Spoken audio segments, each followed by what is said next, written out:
All right, so the last thing we want to talk about is you've sent that email, right? You're feeling good. Now what? Do you just like sit and wait? Is the doorbell gonna ring? Like when you get a response, like how does that work, okay? Really important to know, once you send an email, you must always check your email.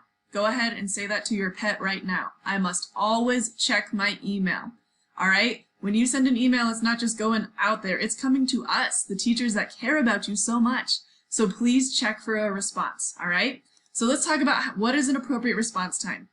So like we talked about with our phones, texting is fast. I expect a response pretty fast when I text my friends. They usually respond pretty quickly.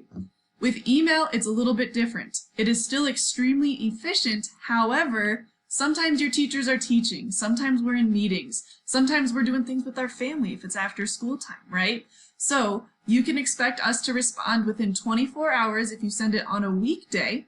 If you send it Friday afternoon or on a weekend, expect a response around Monday afternoonish, all right?